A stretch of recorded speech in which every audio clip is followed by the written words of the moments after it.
Welcome to another edition of Let's Talk About It. This is Susan Johnson. I'm here with my co-host Dennis O'Brien, and boy, do we have a show for you tonight. Oh my goodness. We have our former Secretary of the State, Denise Merrill, and we have David Lefty Foster. All right, this is the best show yet. Oh boy, I'm so honored to be amongst all of you. All right, well, What am I see how doing it goes. We'll see how it goes. It should be. It should be pretty good. This is Dennis O'Brien, and I'm here. I pulled in a little late. I was on my way in, and I heard clowns to the left of me, jokers to the right. I said, wait a minute, this is not Thursday. This is Friday. That's a Thursday show, not Friday. Come on. We don't have no, that's not us. Anyway, great to be here with you two. Been looking forward to this all week. Me too. Yeah, you too. I know you're going to come down at 3 o'clock. That says something about your lives, I have to say. This is the high point? Yes, it is. No. No, actually, No. I've been out there knocking on doors, saying hi to people, and I've been out there with a great team of people, and we've been out there saying hi to people, and really, it's been huge fun. And I have never gotten through some neighborhoods so fast as I have with this group that I'm with. So, woohoo! And so what are you hearing out there? I'm kind of curious. Yeah, I'm hearing, what are we doing? And one of the things here in Wyndham is the fact that we have the Shaboo stage. And we have all kinds of events there. We also have the community center, which is juxtaposed to the So Shaboo beautiful. Huge, stage. yeah. So beautiful. Yeah. Beautiful. People love it when they go in there and they see that, and they go on the outside. It's beautiful. On the inside, it's amazing. Yes, And, it's so And I'm beautiful. seeing all this other construction around. What's going on? Like right next door here, there's a big thing going Thank on. you, And then yeah. down the other end of the street, we were just down there the other day. Yeah. Excellent. We We've got got a new parking garage. we've got a new parking Oh. garage. The nicest looking, with apologies to Mansfield Center, it's the nicest looking parking garage I have ever seen. Me too. And people are using it. I mean, Yeah. there's cars parked in there all the time. Lots of As them. it should be. It's beautiful. It's, Yeah. it's beautiful. And People- And it's great for our events. exactly. Exactly. Yeah. It goes perfectly and complementary with the Shaboo stage and all the events that take place downtown. And what a view up there at the top. Amazing. Oh, yes. Oh, what a I've view. had people go up there for their lunches, and they have lunch at the top of the garage, and they enjoy Really? watching. And this is a great time of the year, by the way, folks. Oh. Go up there and take a look at the changing of the seasons. You can see all the different colored trees and the beautiful Victorian houses and all that. And it's just a great spot to go. So I love that. Of course, Barbara McGrath, her work with the Hurley Building, that is going Yeah, on. she's doing great over there. Yeah. Oh, I didn't know about that. Yeah. Right across You the remember street. when we were young, we used to go parking at various different places. Now we're going parking at the parking garage. It's like, wow, what is it? There's still Every parking. generation has their spot, I I guess. didn't know that. It's so funny. All right. It depends on what you mean by parking. Yeah. Okay. Yeah, that's All right. true. Yeah. And people don't even Parking do is that parking, anymore, you do know? they? Yes, I that's don't true. know. How would I know that? Okay. That's for another show. We'll have to ask Matt Rupar. Matt Rupar, do people go parking? Yeah. You're probably too old for that now. No, not Rupar. Rupar is young. Well, he's too old for that stuff. Come on. Hey, so then we got the high school, 95% reimbursement for Wyndham High. Unbelievable. Wow. That's Renovating as new. unbelievable. Thank you, Governor Malloy. Governor Lamont, rather. Yeah. Woo-hoo. Sorry. And thank you, Senator Flexer, as well, because we worked Oh, together to yeah. get that 95% reimbursement. How'd you get the 95%? That's huge. We did the O'Brien Flexer two-step. Ah. O'Brien? O'Brien Johnson. O'Brien. Johnson Flexer's two-step. Johnson I'm Flex. so used to saying O'Brien Johnson. No, but come on. Kids But used to, actually, you had a hand in it. when too. Leslie was a kid, everybody used to call me, her friends used to call me Mr. Johnson all the time. It's okay, fine. In a few more years, they'll all be back. All the people that left, they'll be back to Wyndham. Yes, You they watch, will. because we'll be state of the Oh, I art. think you're right. I think that's true. That school is already looking so much better, and the best is yet to come. That's It's right. gonna And be- what can be accomplished over there now that it's going to be state of the art? Right. We also have in Mansfield, we have a new school coming in Mansfield. Coming up, yeah. Yeah, coming beautiful. up. Replacing 3 schools. Yeah. That's a state-of-the-art school as well. Yeah, it will be. I mean, honestly, at first I was kind of opposed to having larger elementary schools. Yeah, I get it. love the little ones, but I they get were it. just pretty antiquated and very difficult, very expensive to rebuild 3 schools. So, Sure. yeah. Yeah. So we'll see. Lots The other going thing on. I wanted to say is that we do have the new dispatch center equipment. So we are connected now with the whole region. So we are updated completely, and we're much safer because of that, and because we're updated with the region and the new technology. We also will be updated, connecting with everybody in the state. So the dispatch center is way up to date. And thank you again. It was a Flexer Johnson two-step as well. Flexer Johnson. Okay, But of course, now I get it. you don't actually get these things done without the local community. So you have to give high praise to the firefighters, to Don Niles, who was really on this. And we want to make sure everybody knows that, when you're operating, when your government operates well, the state says, hey, we can donate the money to this town, and it's going to work out the right way. And that's what we have. We have great staff, and we have taxpayers who are on this as well. So we have to thank everybody for the amazing stuff. But that's the kind of chat we're having at the doors. And by the way, on my last record, Yes. I found a tune that I'm gonna give to the other side, to the other side of the R's, Yeah, so-called R's. yeah, the clowns. Yeah, it's called. I'm sorry, I can't help it. Well, it'll be their theme song. I was thinking of their leader, And guess fearless what the leader, name of it is? Trumpy. Lie to me. What a perfect theme song. Oh my God, that's They're hilarious. gonna like it. It's really a nice little Brooke Benton tune. Oh wow. Cool. Oh, I love beans. Brooke Benton. We've got a new theme Oh, song. smooth, Yeah, yeah. smooth singer. Wow. All right. Well, with that said, I want to just say to start the show off.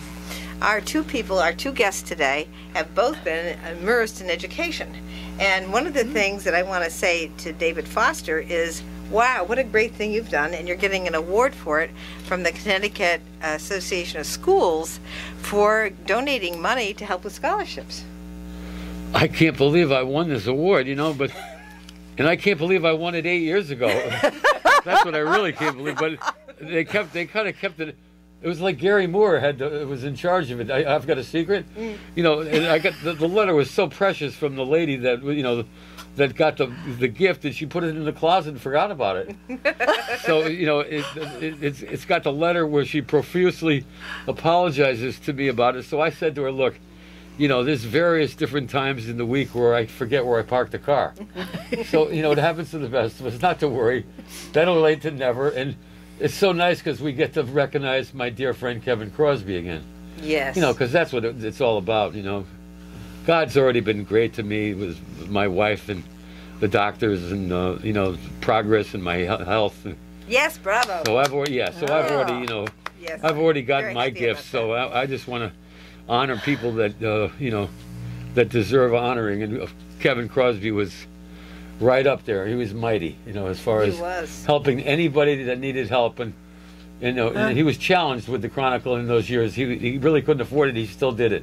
It's great. He It's such was a wonderful just thing. wonderful. He was so involved with our community, and I miss him so much. But it's going to be such a joy to recognize him again. Exactly. So I'll share this award with Kevin. He's going to be happy out there in heaven, knowing that it's widened now to all these different high schools. Absolutely. You know what I mean? And stretched out to Lyman and to Coventry and Ram. By the way, I contacted all the Board of Educations for all those. They went nuts. They didn't even know. So Wow. when I told them all that, they're the benefactors of it, do whatever you can to and they're going crazy, all three of them. So we might end up with a nice walk up tomorrow night. I think so. I know we're going, and We have our tickets. Yes, we Yeah. got our tickets, and also I want to say, what a great thing to have, because the cost of education is so high. And one of the things that we did at this last session at the Capitol was make sure community college is free.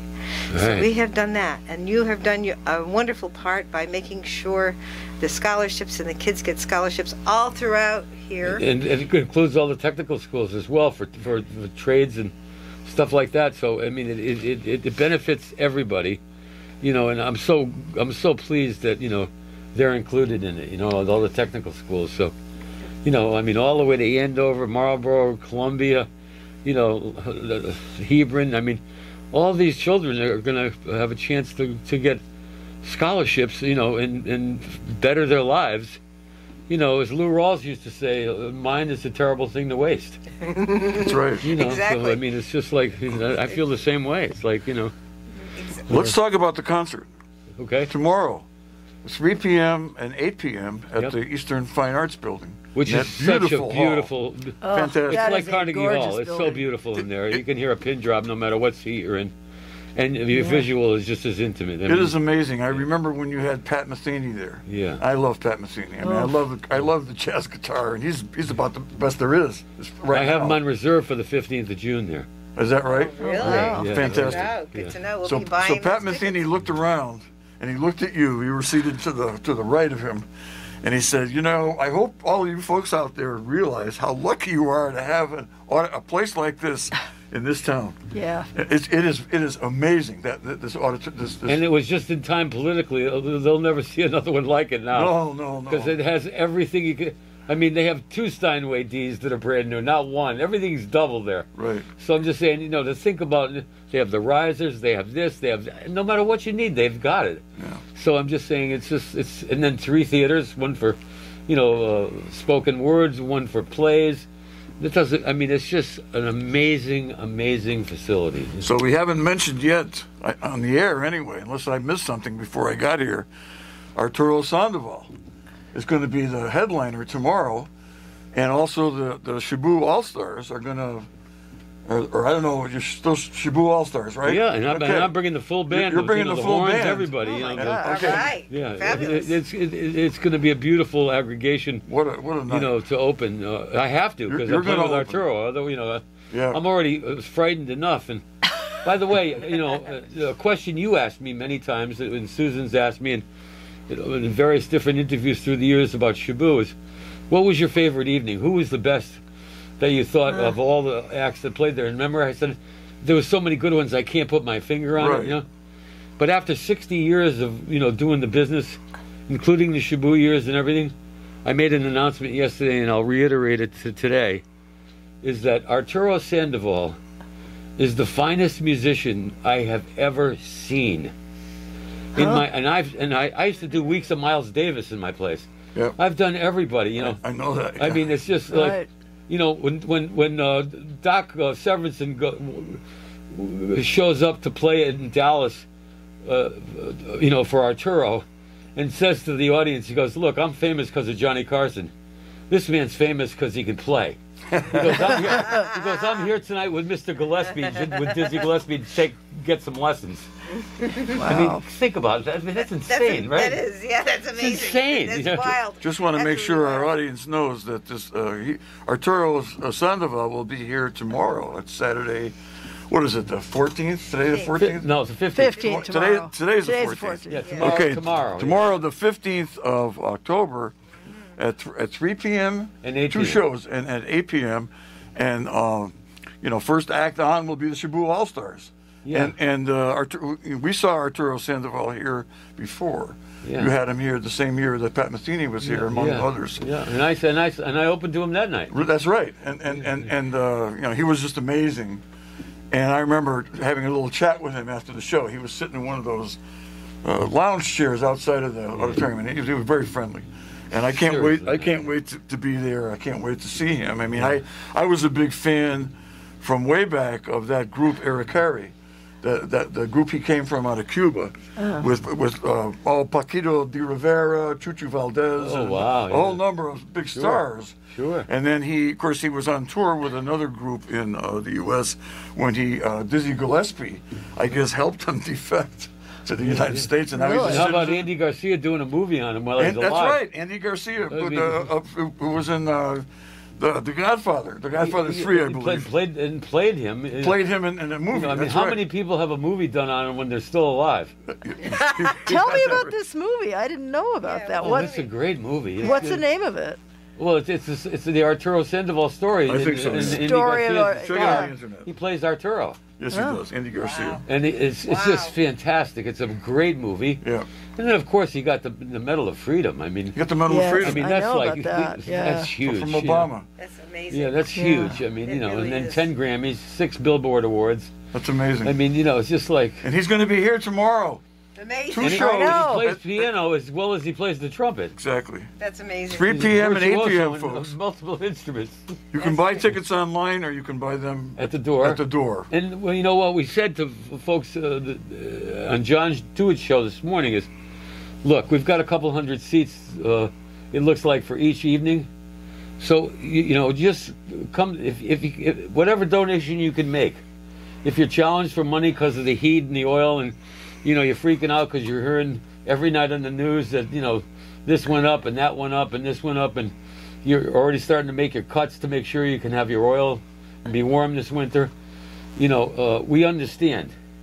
So whatever you can do, if it's $5, if it's $1, and then even if it's nothing, please come, because we want Arturo to play to a full house. Wow. I'm so glad you said that on this show, and I'm so glad you were on with John Tuitt a couple times this week, right? Yes, I was on Thursday and Friday. Yeah. And getting the word out about this show, because this is going to be a great show. And then I worked all those boards of education that are the benefactors. Oh, that's great. I called every single one. I was really in their faces, right, saying, "Look, you're the benefactors of this. Come on down, let your community know what's going on. Okay, we're gonna talk about this again later in the show, because we want to make sure that people who tune in late know about. Yeah, absolutely. But if they haven't heard David on the air already this week, you were on with Wayno too?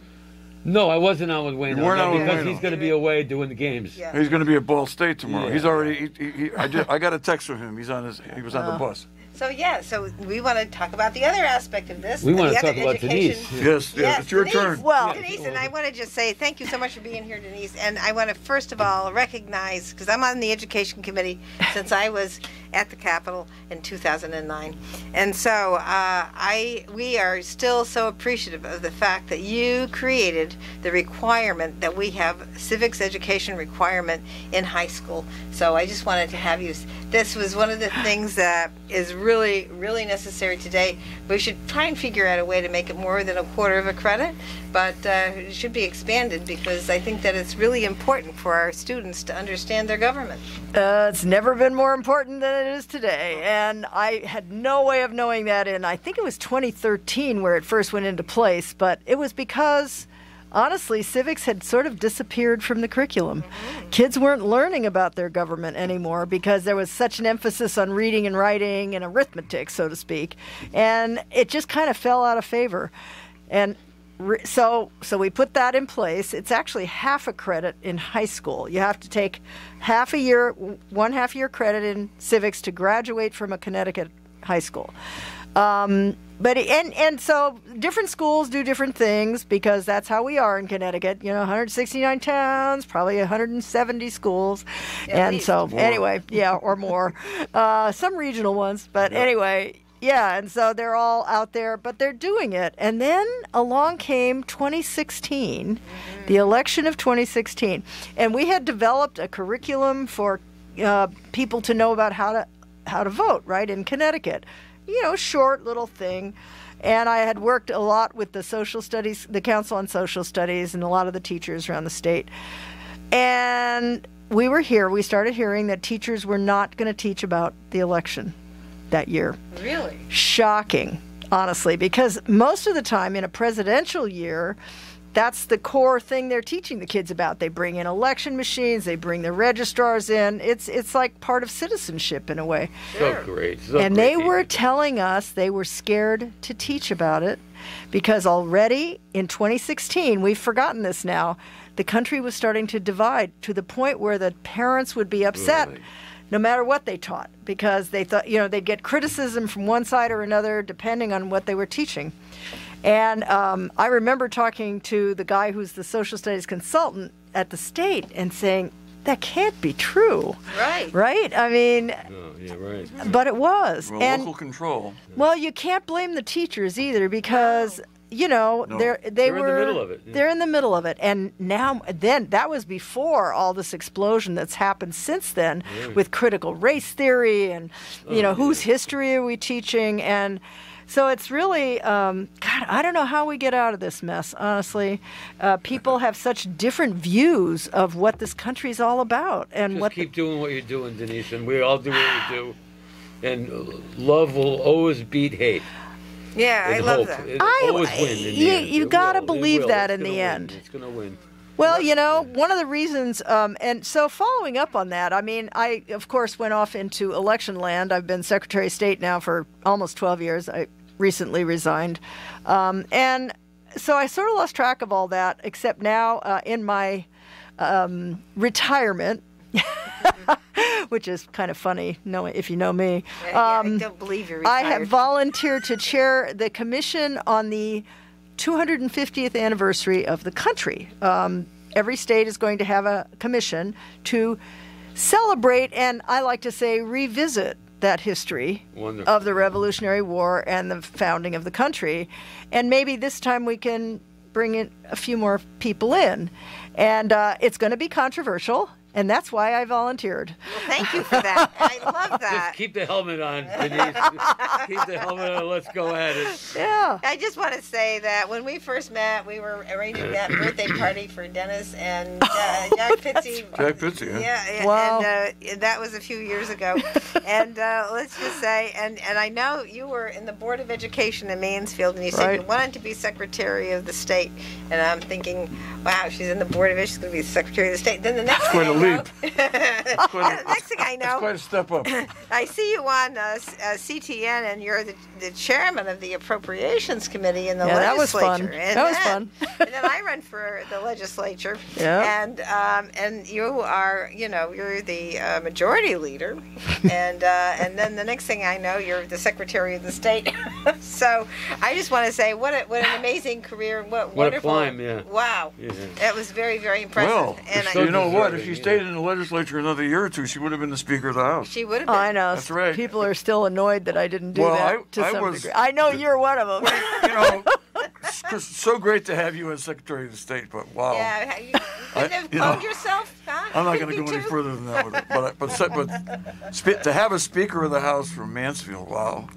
Well, we had It done would have been so great. for a number of years. I remember Well, the you were time I majority was leader. majority leader in the House, and Don Williams Yeah. was President pro tem in the Senate. That's right. Now that was a pair. We was- got a lot done That's that right. year. Eastern You did, Connecticut, Northeastern Connecticut was well That was like represented. Scotch and soda to you two. Yeah. That's right.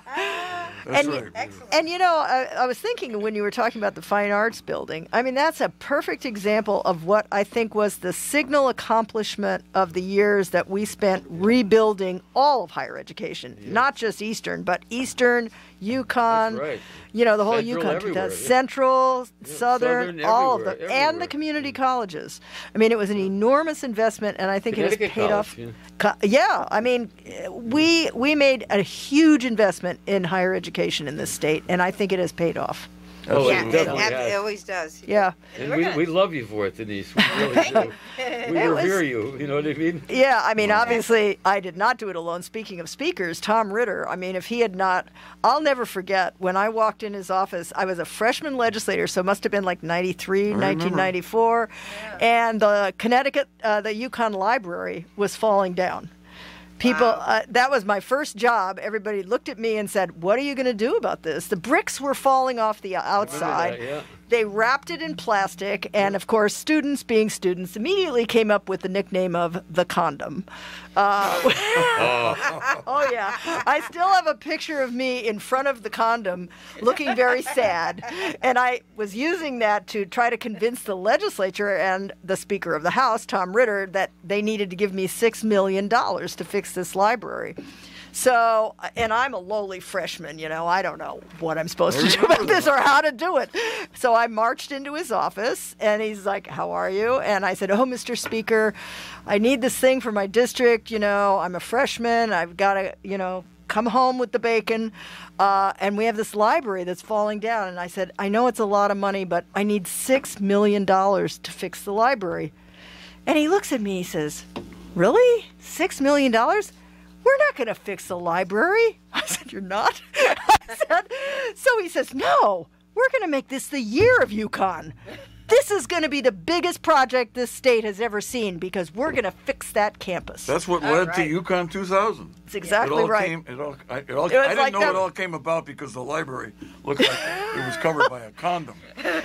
That's the first time I've ever heard that one. And I thought I was plugged into all this stuff. Well, That's great. It was a great moment, and for me, Great. I still remember one of the Republicans on the floor, who was a good friend of mine, Bob Farr, who was a graduate of UConn, With stood up Starford. on the floor and said, does anybody realize that we were passing the bill? It was quite a big deal by then, and Roland was on board. Everybody was behind it. And, of course, the basketball teams both won that year, Oh, the yeah. whole national That helped a championship. little. That helped a little. Right. But I still remember Bob Farr got up on the floor and he said, did anybody notice that Representative Merrill just came home with the biggest bonding project in the history of this state, and she's a freshman?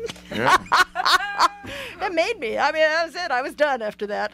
You did great. And very proud of it. And it was not just UConn. I mean, I always say that. It was every institution of higher education in this Look state. at Eastern. Look at how much Eastern Oh, has my grown. gosh. And, Oh, That's yeah. Dr. unbelievable. Carter and Yeah. you down there and just, Oh, yeah. it's just amazing. I mean, we are the education state, I think, and this We are now. our region is the basis of it, you know. And I Yeah. know people down in New Haven might argue with us about it, but no, we're educating many more kids than they are down there. I think Well, Denise and Susan will concur that Dr. Carter had an IV to the legislature. I Oh, think, yeah. I think Oh, he They did. never was- said no to him. He was, Yeah, he was good at it. he Yep. was good, man. He was amazing. They couldn't say no to him, man. No, Yeah, that's it was, right. It was miraculous to watch what he did for our community. It is. It is. Miraculous. It was Oh, just unbelievable. You know? it's- And I love what Elsa Nunez has done for that college as Oh, well. yeah. Those programs for the Part two, underserved boy, yeah. populations, she Yes. has put her heart and soul into those kids. Yes, Yes, boy. she- I has. really admire her. No, she's done amazing work, and she loves this community Yeah. very, very much. And now we're going to go and let our sponsors have a break. This is Susan Johnson. I'm here with our very special guest, former Secretary of the State Denise Merrill, and David Foster, the Shaboo Stage and Inn, and Dennis O'Brien, my co-host. Hey, Dennis O'Brien, back on Let's Talk About It. We've got a fabulous show tonight. We've got, of course, my co-host Susan Johnson. We've got former Secretary of the State, former House Majority Leader Denise Merrill here, Yeah. and David Foster, Shaboo All-Stars, and everything else he does for this whole region and our town. And we're just so proud we live in the neighborhood. Susan and I live in a neighborhood that he grew up in, and we're very proud to be there. It's a great neighborhood. Yes, thank you. Fantastic. We love it there. We and- live in one of my heroes' homes. That's right. The That's right. Greers, Yeah. She was apparently, well, she was an understudy for Sophie Tucker, I believe. Yeah, she was. And she was also she and her husband, the manufacturers. Oh, and they were apparently great people to work for. From what I heard, there was Nobody finer. Nobody talked about having a union there. Oh, yeah. She took care of the people. They had parties for the workers, and Yeah. Mike Magliocco told me the whole story about family members that worked there, and everybody, they loved her. And Jesse wrote Willimantic. He wrote the song. Yes, right, that's right. Her That's songwriter, right. and then her husband after. I'll probably sing that tomorrow night. Oh, That'd be That nice. would be Just great. to recognize That'd be them wonderful. again, because they should never be Wow. forgotten. That would be great. They were just, a big part of our history. That the Greers, That's right. Yeah. That's Did right. So much good with Lauder Park, and I mean, just think about all the things that they did for our community. Well, they Yeah. gave so much money to Wyndham Hospital with the Greer wing of the hospital, Yeah. which Hartford Health closed down. Recently, One of the yeah. things that I feel yes. compelled to really carry the torch for the Greers because they did so much for the community. We're in their house. I just feel that I feel responsible for trying to help carry on what they've done for. How about for they paid the Wyndham. mortgage off at the YMCA? Yes. Yeah. And Harry refinanced it and took in salaries. Yeah. Harry Carboni. That was a very That's what happened. heavy move, but also, I mean, they when the St. Mary's burned, St. Mary's School, they rebuilt the St. Mary's School. They built the temple here in town because They her sure did father. build a temple. They had Yes. a lot to do with that temple, boy. Yes, Yeah. Oh, yeah. boy. Well, her dad was a rabbi, I believe. Yeah, Yeah. he was the And first and rabbi that's in what town. brought her back from New York City. And she helped St. Joseph. She helped the churches. She helped everybody. Yeah. She didn't. Yeah. She Yeah. was just She was there. Sorry, I never had the pleasure of meeting her. Josie Greer, spectacular woman. one of the all-time greats of Willimantic, Wyndham Willimantic, and we've had a lot of great people here. That's one of the reasons why we're doing so well here. Despite the fact that we do have our difficulties, I mean, we're a town that welcomes everybody.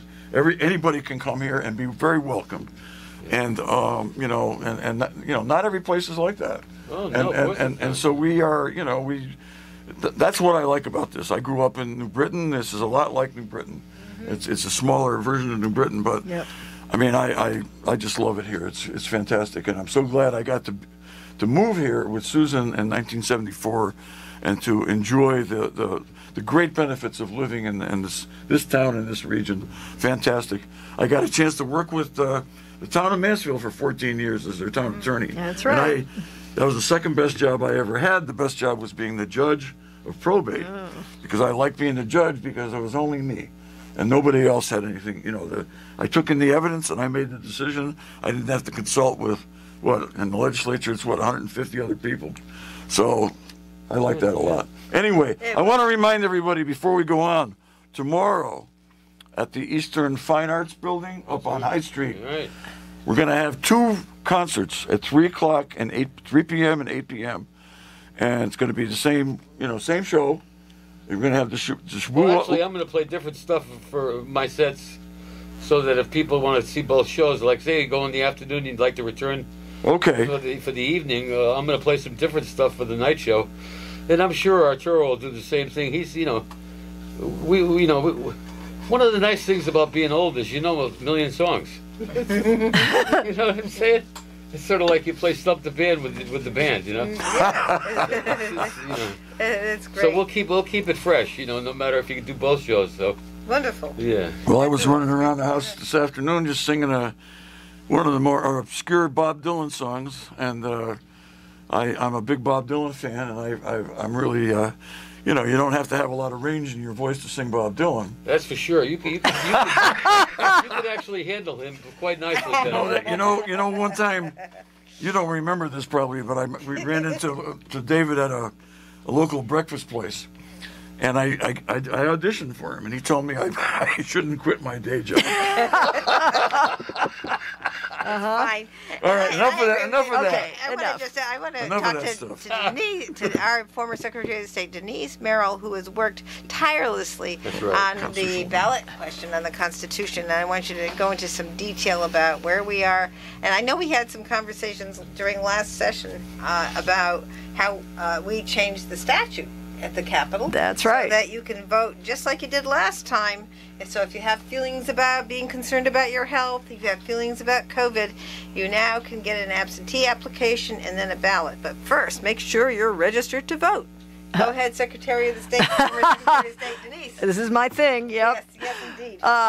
Just to be sure people understand, there's 2 different things we're talking about. The absentee ballots are what people really want, because during COVID, I can't tell you, I had hundreds of phone calls from people just so upset, mostly seniors, a lot of seniors who were saying, I need to exercise my right to vote, and I'm not going to be able to vote because I cannot go to the polls because my health is in jeopardy. It's hard to remember. There were no vaccines. Right. You I know, remember. so no one knew where this thing was going, and thousands of people were dying every day. I mean, yeah, so we're on the other side of it now, but at that moment, people were panicked, and I thought it was very touching. So many people just cared so much that they weren't going to be able to vote. So the governor and I kind of put our heads together and said, listen, this is an emergency. This happens once in 100 years, maybe. We're going to come up with an emergency declaration, and he did, to kind of, shall we say, clarify the language, because the state constitution, this is the basis of the whole problem. We can't change our laws very quickly about voting in Connecticut because they're in our state constitution instead of in statute where they belong, frankly. And that's why right now there will be something on the ballot that will allow us to get early voting, which is different. Early voting is in person. 46 states allow you to go on a day besides Tuesday and go to, let's say, town hall and vote. And they do it differently in every state. Connecticut is one of only 4 states left that you can't do any of that on any day but Tuesday. It's kind of amazing. But it's because the state constitution is so hard to change. It's taken us years to even get it on the ballot. So now everybody in the state gets to vote on whether they want early voting. My prediction is they're going to want it because after last, 2020 election, people realized, I mean, this is so much better if you have more opportunities, and they love it. I mean, a third of the state voted by absentee ballot in 2020. And in 2020, the same year, 30 million people voted with absentee ballots throughout the country. Everybody's doing it now. The other side used to love it. That's It's so weird. Yeah, all of a sudden it's not the thing. All the other states have already passed all this, and many of them red states, blue states, but a lot of red states, and we're just kind of on the caboose. You know what I mean? So we're going to get this passed. Everybody needs to vote yes on early voting. And people say, well, how would that work? Well, it can work a number of different ways. I mean, in Texas, they vote for 30 days. Right. And I think that's a bit much, frankly. Florida is 12 days, but they don't open all the polling places. Right. You just go to City Hall and vote, or you go to a library, things that are already open, so it doesn't cost a lot of money to do the early voting. And people love it. And, I don't understand the opposition. This time, actually, a lot of Republicans voted for it as well. So right now, it's bipartisan. And that's because they realize the voters in their district want this. Right. It's very popular with the public because, of course, why not? Yeah. Why should we make this hard for people? And by the way, in a presidential election, we have plenty of places you still stand in line for 2 hours. Not so much around here, I don't think, but we certainly have had that up at UConn. Oh, really? Oh, yeah. One year, I still remember it. I think must have been 2018. I was on the ballot, but I was still state rep, so it must have been 2008 maybe. Anyway, it was like a 4-hour waiting line. Wow. Oh, my And God. it was horrible, and there were a bunch of these young people. This was their first vote, and there were... I remember these girls, they went away crying because they didn't get a chance to vote. They had to go to class. So that's just so wrong, and that's what this would help. Because if you have more days to vote, obviously, it's going to be, you have better opportunities. Sure. If you can't do it on Tuesday, you can do it on Saturday maybe, or whatever days the legislature chooses. Right. Well, So that's, so that's early voting. That kind of like, it addresses one of my thoughts back when we have these long lines, because we have Eastern here too, and I always feel sorry for the registrars of voters in the university towns, because first of all, you have all these new students registering. Yes. But they have to process all that, and then they have all the students lined up to try and get to vote, and it's that. So I used to think, why can't we have polling places at the university? Yes. And well, so, we've been working on that for years, there too. There was a real problem with being able to do that. And at least maybe now, we can make sure the universities take control. Maybe they'll want to take the early voting if we get this passed. And if everybody votes yes on the constitutional question, we want to make sure people vote yes on that so that we get the vote and we can make the change in the Constitution. And then once that is approved, then the legislature will figure out how, based on hearings from everybody all over the state, how we want to plan the early voting if we get it approved. So. Yep. And there's lots of models to look at. 46 states are already doing it and have been doing it for years. So, we can pick one that works for us. Is it possible for the system, if it passes and the legislature decides to do it, to have early voting by mail? Is that No, that's not part of this. Okay. We have another 2 years to go on that one. Okay, that's coming up. That's coming up, and I think it will be on the ballot in 2024, Yep. right? Because we had more controversy with that, as you know. Sure. I mean, if you're reading the paper, nationally, that's right, in and that 2020. affected Connecticut. That's right. It's all like, there's going to be fraud. There's all these concerns about even drop boxes, which are the best thing we ever did. So you don't have to mail your ballot. You can now drop it in the drop box, and the clerks are right there. I mean, it's just kind of a no-brainer. I'm going to talk about how that's one of the things I talk about when I knock on the doors and say hi to folks, is that they need to vote for the, change in the Constitution so we can have the early voting. And also we have the drop box at Town Hall. Right there. You don't have to put a stamp on it. Just go right to the Town Hall and put it right in that drop box, and you're all set. And the town clerk will get it, and it will be right there. So, and it's the same for the applications. If you have your application and you want to get the ballot mailed to your house, you can go and drop your application in the drop box as well. That's right. The interesting thing is right now, we just rolled out a brand new thing because up till now, if you wanted to get an absentee ballot and you didn't want to go down to town hall to do it, you had to go on the website, download the thing, you know, and who does that anymore, right? Then you fill it out. You have to mail it in. They look at it. They check you out the list. Then you mail you the ballot. Then you have to fill out the ballot. You mail the ballot back. Oh. And if you remember in 2020, the U.S. Postal Service was a little overwhelmed. So the whole thing has changed now. You can do it all online. It's a great new system, and I know a lot of people are going to use it. Yeah, that's an excellent point. So you go right on the Secretary of the State's website. Yeah. And you can fill that form out right there, and then you've got your application done, and they'll send you the ballot. We're at least up to the 20th century. I mean, I wouldn't argue for the 21st, but we're getting better. You know, we're getting better. You know, Victorian houses, you know, yeah. It takes time. All right, time is, we're almost out of time. I had so many things I wanted to say still, and we're running out of time with such great guests. Our show should be 2 hours long, or maybe we should take over the Thursday night as well. But oh yeah, I'm happy just doing it on Friday. But it's great to have you both here, David Foster. Thank you. Yeah. And Denise Merrill. Great to see you both here. I mean, to have you both in the same room and the same show. I think we covered a lot of ground. I want to just make sure people remember tomorrow at the Eastern Fine Arts Building on High Street, 3 p.m., 8 p.m. David Foster and the Shabu All-Stars, and Arturo Sandoval, the great Arturo Sandoval. And Denise Merrill there. I'll be there. I'll be there. You guys will be there. We'll be here. We'll be there. That's right. It's a party. I'll be there. Okay, so you got to remember now. This is the year of the women. Elsa Nunez, all the wonderful women that are basically running all the nonprofits and the profits. Mm-hmm. I mean, think about how lucky we are to have so many brilliant women. As far as I'm concerned, David, every year should be the year of the women. I'm willing to let women run the whole world. I don't think men have done a very good job. I agree. Thank you so much, folks, for listening. We'll be back next week with another great show. And don't forget the concert tomorrow. Hope to see you there. We love you. We love you. Thank Take you, care. Denise Be well. And David Foster. This is a Let's Talk About It classic.